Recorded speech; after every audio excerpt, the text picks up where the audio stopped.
남편이 없는 여자라는 제목으로 여러분과 은혜의 말씀 나누겠습니다. 이번 한 주 우리 옥하는 목사님의 저서 요한이 전한 복음 제1권을 보게 됐습니다. 이 요한이 전한 복음이라는 책을 보면서 제 마음에 강한 울림을 준 일화가 있었습니다. 시골에 혼자 사는 어머니가 있었다고 합니다. 그 어머니는 자식이 조금씩 보내주는 용돈을 가지고 알뜰하게 시골에서 살고 계셨습니다. 어느 날 도시에 사는 아들 집을 방문하였습니다. 반갑게 며느리가 맞이하고 맛있는 음식을 차려줘 오붓한 식사를 하였다라고 합니다. 그러다 하루는 며느리가 외출을 하여서 거실에 앉아 있는데 그 탁자에 노트가 한 권 놓여 있었다고 합니다. 그래서 우연히 그 노트를 보게 됐는데 그게 가계부였다고 합니다. 그 가계부의 내역들을 보니 어찌나 꼼꼼하게 내역들을 기재하고 살림을 하는지 흐뭇했다고 합니다. 콩나물 하나 얼마, 또 반찬값 얼마 하면서 알뜰하게 살림하는 그 가계부의 내역을 보셨다라고 합니다. 그러다가 내역 중에 5만 원을 계좌이체한 내역들이 있어서 그 내역을 가만히 보니까 그 내역에 촌년이라고 써 있다라고 하더라고요. 그래서 그 내역을 가만히 살펴보고 그 날짜를 살펴보니까 자신에게 돈을 붙여준 내역과 날짜였다는 것입니다. 알고 봤더니 그 5만 원이라는 내역은 촌년이라는 이름으로 그 시어머니에게 붙여주고 있었던 것이죠. 겉모습으로는 상냥한 며느리였고 착한 며느리인 것 같았지만 사실은 그 속에서는 시어머니에 대한 미움과 멸시를 품고 있었던 사건입니다. 이들은 성도에 관한 내용이지요. 이 일화는 우리의 구원의 의미에 대해서 다시 한번 생각하게 하는 것 같습니다. 우리의 구원이 무엇일까요, 여러분? 우리의 구원은 죽어서 천국 가는 티켓일까요?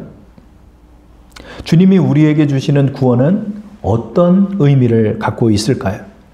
옥하는 목사님은 그의 저서에서 자신이 목회하며 생기게 된 질문에 관해서 우리에게 울림을 주시고 계십니다.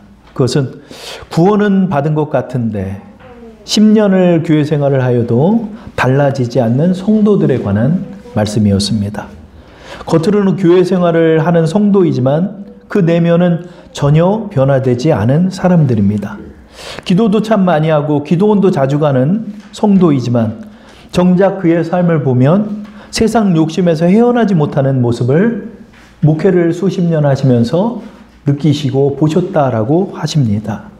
끊임없이 세상 갈증에 목말라하며 살아가는 사람들의 모습도 보신다라고 합니다. 이것이 바로 우리의 마음속에 있는 쓴뿌리가 되어 여전히 교회 내에서 반목을 일으키고 또 상처를 입히는 사람들도 있었다라고 합니다. 겉으로는 구원을 받았다라고 하지만 그 속에서는 하나님의 성결을 입지 않은 사람들이 너무나도 많은 것입니다. 옥하는 목사님은 그의 저서에서 이와 같은 사항들을 바로 마음의 병이다라고 표현하셨습니다. 마음의 병. 병에 걸린 사람들은 정상적인 생활과 조금 다른 모습을 보이기 시작합니다. 감기에 걸린 사람들은 일반인에 비해서 콧물을 자주 흘리기도 하고 기침을 하고 몸에 열이 나기도 합니다. 더 깊은 병에 걸린 사람들은 몸을 움직이지 못하고 가누지 못하고 심지어는 말라가다 죽게 되는 분들도 계십니다. 마음의 병도 마찬가지입니다. 마음의 병은 눈에 보이지는 않지만 그 병을 입은 사람들은 그 겉모습에서나 사회생활에서 또 개인의 삶에서 조금씩 문제가 발생하는 것입니다. 이 마음의 병, 이 쓴뿌리를 가진 이들은 삶이 결과적으로는 삐뚤어지고 뒤틀리고 비정상적이며 문제가 발생하게 되는 것입니다. 이와 같은 마음의 병은 우리의 삶에 깊은 영향을 가져다 줍니다.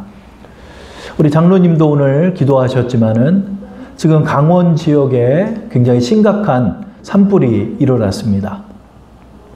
이 산불은 지금 여의도 30배 면적의 크기를 소실시켰고 운동장 14,000여 개에 달하는 그 크기가 지금 사라진 것입니다. 수십 년 동안 자랐던 나무들이 한순간에 소실되었고 심지어 시민들의 생명을 빼앗기도 하였습니다.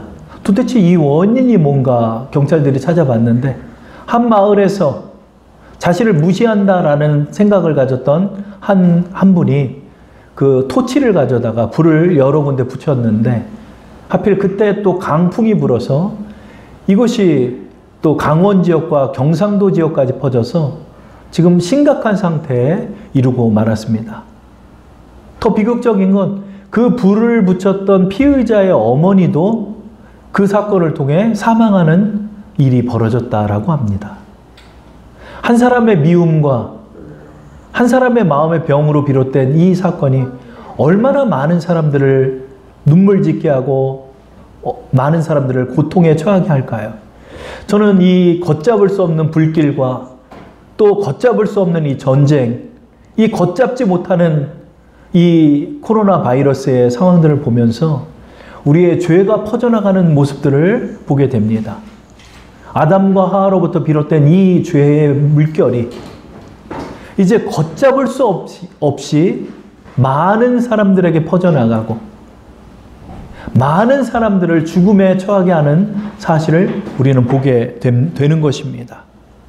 성경에서는 이 마음의 병, 이 쓴뿌리를 죄라고 표현하고 있습니다.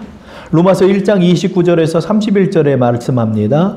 곧 모든 불의, 추악, 탐욕, 악의가 가득한 자요. 시기, 살인, 분쟁, 사기, 악독이 가득한 자요. 수근수근하는 자요. 비방하는 자요. 하나님께서 미워하시는 자요. 능욕하는 자요. 교만한 자요. 자랑하는 자요. 악을 도모하는 자요. 부모를 거역하는 자요. 우매한 자요. 배약하는 자요. 무정한 자요. 무자비한 자라. 우리는 보지 못하지만 우리의 내면은 이와 같은 것들로 병들어 있는 것입니다. 오늘 저는 주님이 우리에게 주시는 이 구원이 어떤 구원인지 구원의 의미에 대해서 여러분과 나누고자 하는 것입니다. 오늘의 본문 요한복음 4장의 말씀도 삶이 심하게 뒤틀려 있고 비틀어져 있고 비정상적이며 크나큰 문제를 초래했던 한 여인에 관한 말씀을 여러분과 나누고자 합니다. 요한복음 4장에서 나누는 이 여인도 영원히 병든 여인일 것입니다. 주님은 영원히 병들었으며 그러나 자신도 그 사실을 알지만 어찌할 수 없어서 그 병을 방치한 채 살아가는 영혼들을 찾아오신다는 것을 우리는 보게 됩니다. 주님께서는 이 영혼의 병이 있는 자들을 친히 찾아오셨습니다. 그래서 그 영혼에게 구원을 베풀어 주시는 것입니다. 오늘 요한복음 4장의 상황은 이러합니다. 예수님께서 유대 지역의 사역을 마치시고 갈릴리 지역으로 이동하시려 하셨습니다.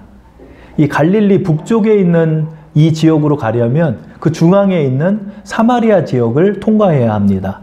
그 사마리아 지역은 유대 사람들이 통과하지 않는 지역입니다. 그 이유는 북이스라엘 사람들을 남유다, 이 유대인들은 멸시하고 있기 때문입니다. 이 사마리아인들은 예전에 주전 722년경에 아수르에 의해서 멸망당할 때 그 민족과 섞여서 혼혈 민족이 되고 말았습니다. 이 하나님의 율법을 범하고 혼혈 민족이 된 이 유대의 이 사마리아 민족들을 이 유대인들은 멸시하고 있었던 것입니다. 그래서 사마리아 지역을 통과하지 않고 먼 지역까지 돌아서 북쪽으로 이동하는 경우가 많았습니다. 그럼에도 불구하고 주님은 이 사마리아 지역을 굳이 통과하신 것입니다. 사마리아 지역 중에서 이 수가라는 성에 주님께서 당도하셨습니다. 이 수가라는 지역은 동네라고 표현하고 있지만 사실은 그 동네보다는 좀 더 큰 폴리스의 개념이라고 합니다. 그래서 큰 지역이죠. 이 지역에 점심시간쯤 되어서 예수님께서 도착하셨습니다. 굉장히 무더운 날씨였고 무더운 더위였습니다. 주님께서 그 우물가에 앉아 계실 때 한 여인이 물동이를 이고 그 우물로 걸어오고 있었습니다. 그것이 바로 요한복음 4장 6절과 7절의 말씀입니다. 제가 봉독하겠습니다. 거기 또 야곱의 우물이 있더라. 예수께서 길 가시다가 피곤하여 우물 곁에 그대로 앉으시니 때가 6시쯤 되었더라. 사마리아 여자 한 사람이 물을 기르러 왔음에 예수께서 물을 좀 달라 하시니 6시쯤 되었다라고 하니까 우리는 이 시간을 저녁 6시 정도에 도착했나 보다 생각하지만 유대의 시간과 지금의 우리의 시간이 좀 다릅니다. 유대는 해 뜰 때서부터 해 질 때까지 12시간을 하루로 봅니다. 그러니까 이 12시간을 하루로 보니까 6시는 그 가운데 있는 정오 점심시간이 되는 것입니다. 예수님께서는 지금 이 점심시간 때 이 우물에 도착하셔서 우물 물을 좀 드시려고 앉아 계셨던 것입니다. 근데 아무도 없는데 그 시간에 한 여인이 걸어왔습니다. 이 여인은 왜 걸어왔을까요? 또 왜 이 여인만 걸어왔을까요? 사실은 유대 사람들은 이렇게 더운 점심시간에 우물을 깃지 않는다고 합니다. 너무나 무덥기 때문이죠. 오히려 우물을 기를 때는 저녁 시간, 해가 질 무렵 6시쯤에 다들 모여서 우물을 함께 기르고 또 이야기도 나누는 것이 이 동네의 생활입니다. 근데 굳이 이 여인은 아무도 더워서 오지 않는 이 시간에 이 우물가에 온 것이죠. 거기에는 이유가 있었던 것입니다. 그것은 바로 사람의 눈을 피하기 위해서 이 여인은 12시의 시간을 택했던 것입니다. 이 여인은 왜 12시 아무도 오지 않는 이 시간에 물을 기르러 왔을까요? 물은 안 먹을 수 없으니까 길러야 되는데 그 기르는 시간을 많은 사람이 있지 않은 그 정오의 시간을 택했던 것입니다. 그 바람에 예수님과 이 여인은 만나서 대화를 나누게 된 것입니다. 이 여인은 사연이 있는 여인이었습니다. 여인의 이름도 나와 있지 않고 나이도 나와 있지 않습니다. 이 여자라는 단어가 이 중년의 여성을 가르치기 때문에 이 여인은 남편이 있는 여자일 가능성이 높습니다. 근데 이 여인과 대화하는 즉시 주님께서는 이 여인에게 굉장히 무례한 말씀을 하십니다. 그것이 요한복음 4장 16절과 17절에 나와 있죠. 우리 화면을 보시고 오늘의 본문의 말씀 합독해 보겠습니다. 이르시되 가서 내 남편을 불러오라. 여자가 대답하여 이르되 나는 남편이 없나이다. 예수께서 이르시되 내가 남편이 없다 하는 말이 옳도다. 아멘. 처음 만난 남자가 처음 만난 여자에게 내 남편 데려와라 그런 거예요. 근데 이 남편 데려오라는 이 말은 이 여인의 인생에 있어서 가장 아픈 말이었습니다. 그리고 이 여인이 점심에 물들어 온 이유이기도 하였습니다. 이 여인은 어찌된 일인지 어떤 인생을 살았는지 모르지만 사연이 많은 여자고 또 사람들의 질시를 받는 여자고 질책을 받는 여자였습니다. 그 이유는 남편이 5이나 있었던 여자였기 때문입니다. 요한복음 4장 18절에 말씀하고 있죠. 우리 한번 합독해 보겠습니다. 너에게 남편이 5이 있었고 지금 있는 자도 내 남편이 아니니 내 말이 참되도다. 아멘. 이 여인은 남편이 5이 있습니다. 그러면 5번 결혼을 했다는 말인가요?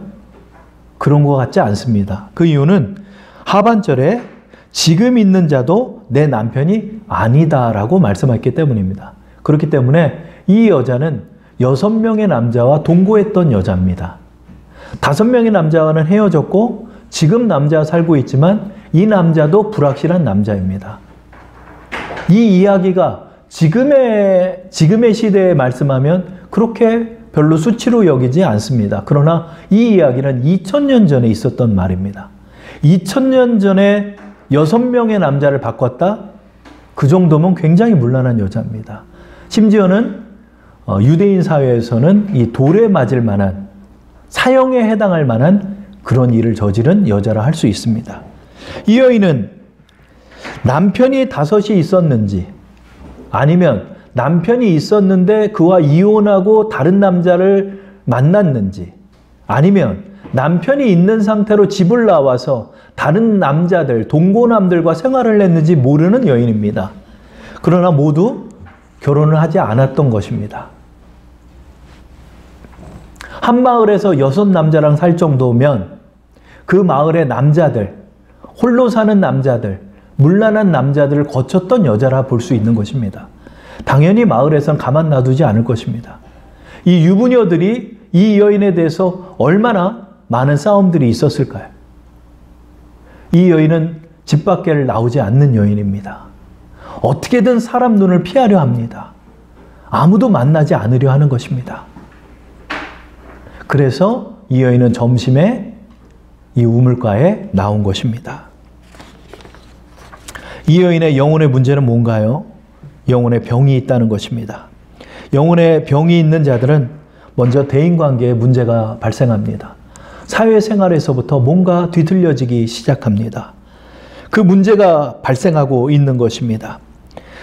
나의 뒤틀려 엉망이 된 삶을 자신도 어찌하지 못한 채 그렇게 살아갈 수밖에 없는 비참한 여인이 되는 것입니다. 이 여인 스스로도 부끄럽게 여기기 때문에 사람 눈을 피하고 있는 것입니다. 그러나 자기의 이 문제를 스스로 어떻게 해결할 수도 없기 때문에 이러고 살고 있는 것입니다. 이 구차한 인생을 살고 있는 이 여인을 향해 주님께서는 내 남편을 데려와라 이렇게 말씀하는 것입니다. 사회적으로 보면 이것은 무례한 말이라 할 수 있습니다. 그러나 이 요한복음에 담겨있는 주님의 이 말씀은 한 남자로서 여자에게 말씀하는 것이 아니라 그리스도로서 그 죄인의 영혼을 꿰뚫어 보고 계신 장면이 되는 것입니다. 지금 주님께서는 요한복음 4장의 말씀을 통하여서 이 여인을 지금 치유하고 계신 것입니다. 우리는 지금 보고 있지 못하지만 이 여인의 영혼의 가장 큰 문제이며 어찌할 수도 없는 이 영혼의 문제, 이 쓴뿌리의 이 문제를 주님께서 지금 꿰뚫어 보며 그 죄를 드러내시는 것입니다. 우리는 내면의 쓴뿌리를 우리의 이웃들에게 이야기해서는 안 됩니다.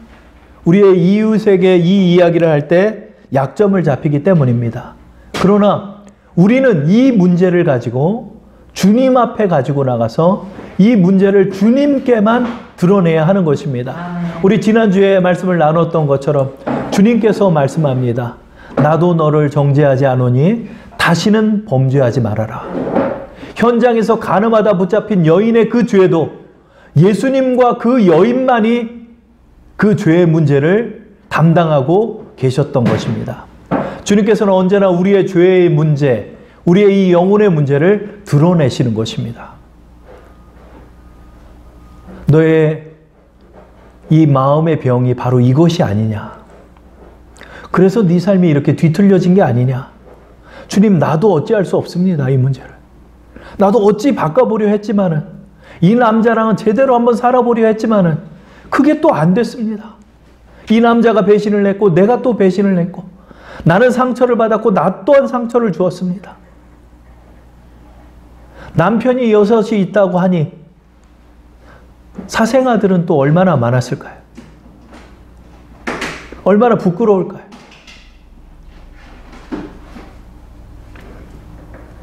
아버지가 다른 형제들이 있었을지도 모릅니다. 가정은 얼마나 엉망이었을까요? 지금 살고 있는 남자도 못 믿을 남자였고 언제 떠날지도 모르는 불안한 생활이었을 것입니다. 주님께서 그 문제를 드러내십니다. 내 남편을 데려와라. 주님께서 우리의 마음의 병을 치유하시기 위해 이 땅에 오신 것입니다. 우리의 마음의 병을 치유하기 위해서 주님께서는 아프지만 그 상처의 부위를 보이게 하시는 것입니다.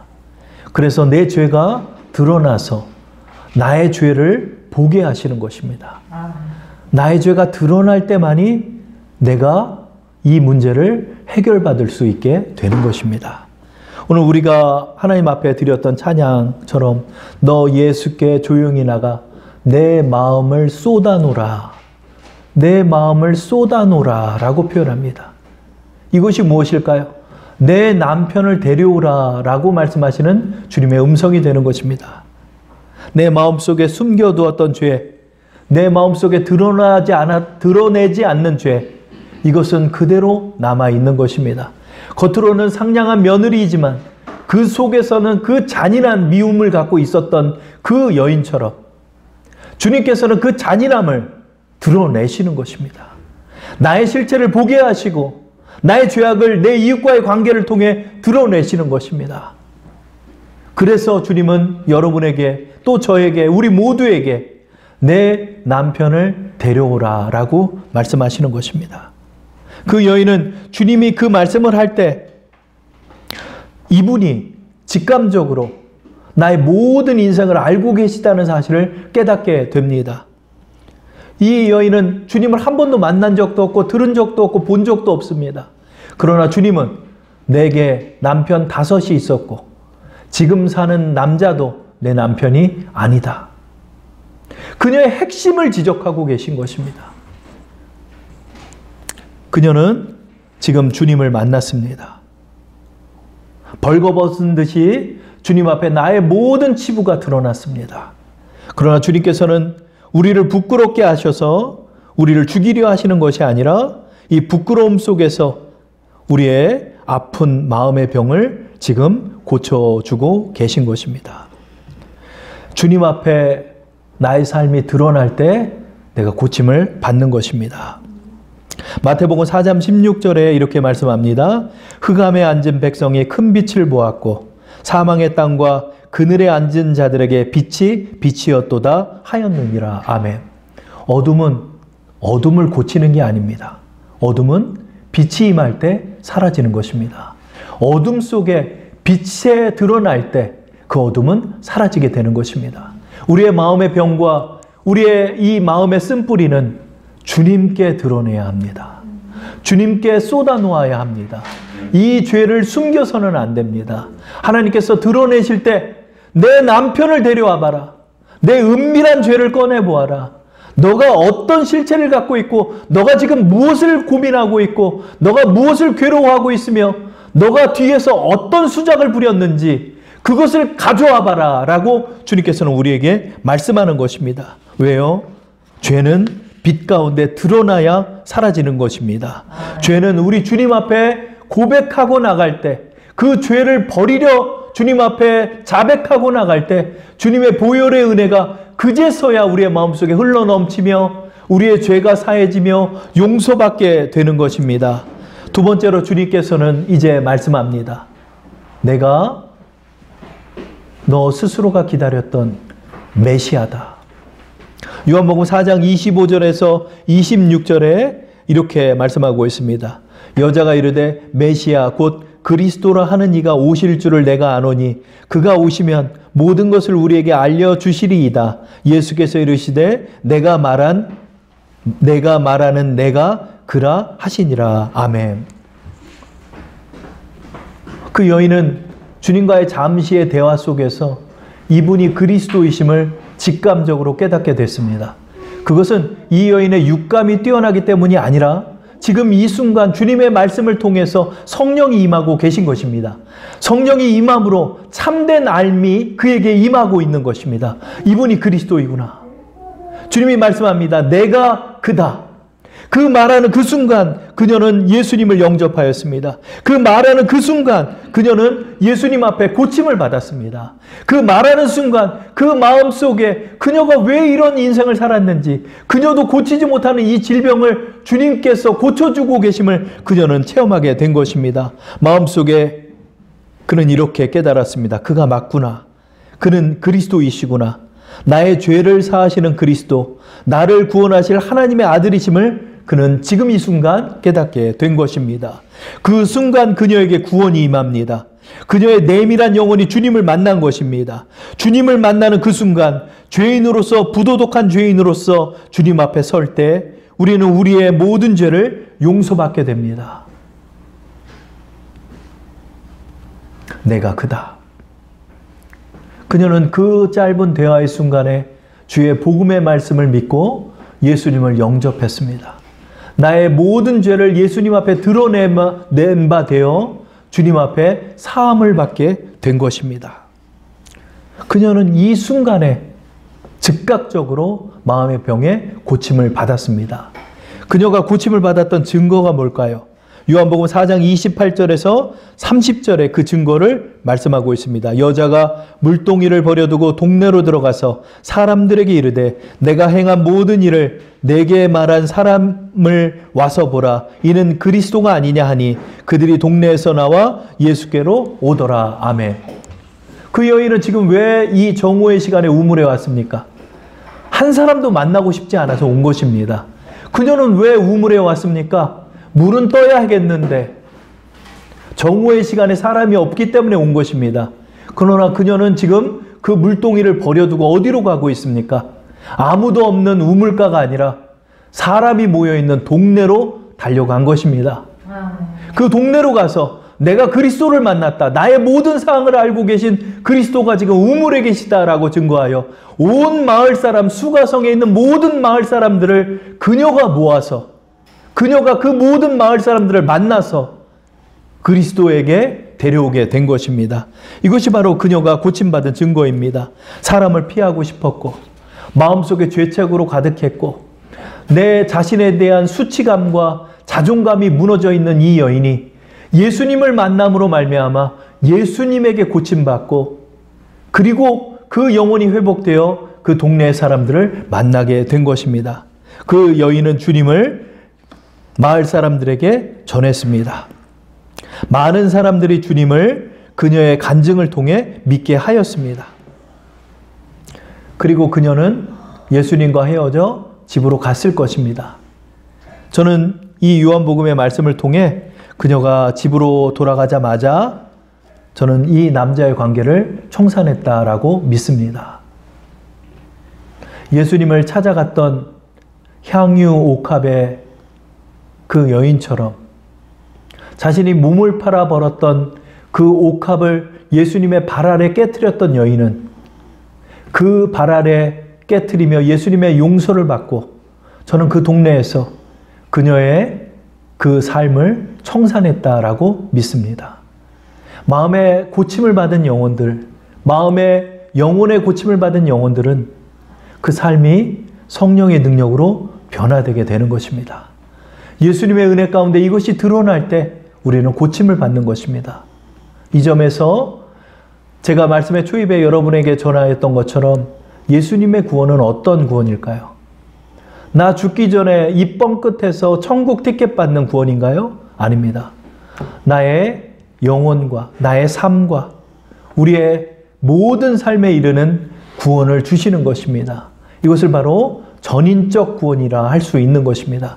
우리의 삶도 실제로 성결해지며 우리의 영혼도 하나님 앞에 용서를 받아 우리의 전 인격이 하나님 앞에 허용되는 그 구원을 우리 주님이 주시는 것입니다. 구원받은 성도도 이 마음의 병이 있는 것입니다. 구원받고 모든 것이 끝난 것이 아니라 지금부터 시작입니다. 한 전도사님이 이런 기도를 하는 것을 저는 40년 전에 들었습니다. 제가 구원을 받았지만 하나님, 이제 하나님의 수술대 위에 제가 올라갑니다. 하나님, 저의 영혼을 하나하나 드러내사 주님의 성결이 나의 성결 되게 하옵소서 하는 기도를 저는 듣게 되었습니다. 여러분, 우리 구원받은 성도도 마음에 병이 있습니다. 마음에 쓴뿌리가 있습니다. 우리는 이웃과의 관계를 통해 하나님께서 우리의 모습을 드러내시는 것입니다. 이것을 드러낼 때 우리는 이런 주님의 음성을 듣습니다. 내 남편을 데려와 봐라. 내가 가장 숨기고 싶었고 내가 묻어두고 싶었고 그러나 고침받고 싶어도 어찌할 수 없었던 이 문제를 주님이 드러내시는 것입니다. 그 문제를 드러낼 때 주님 앞에 나의 죄를 드러내고 나갈 때 그 순간 우리는 주님으로 말미암아 고침받게 되는 것입니다. 주님께서는 여러분을 고치시기 위해 이 땅에 오셨습니다. 여러분의 모든 것을 구원하시기 위해 이 땅에 오신 것입니다. 여러분에게 삶의 열매도 맺게 하시기 위해 이 땅에 오신 것입니다. 그러므로 지금서부터 여러분에게 갖가지 사건을 통해 모든 것을 하나하나 드러내실 것입니다. 여러분은 이것을 숨기는 며느리와 같이 사셔는 안 됩니다. 이것을 드러내야 합니다. 오직 주님과 나뿐이 없습니다. 그때 주님은 우리의 이 깊은 병을 드러내시고 그 환부를 도려내시며 우리에게 새 살을 주시는 것입니다. 고린도후서 5장 17절에 말씀하고 있습니다. 그런즉 누구든지 그리스도 안에 있으면 새로운 피조물이라 이전 것은 지나갔으니 보라 새 것이 되었도다. 아멘. 내가 새 것이 된 것은 주님께서 고치시는 고침을 받을 때 우리는 더욱더 새로워지는 것입니다. 주님의 은혜 아래서 마음의 병의 고침을 받으며 전인적인 주님을 경험하고 이 성결을 체험하는 우리 주사랑 성도 되기를 축원합니다.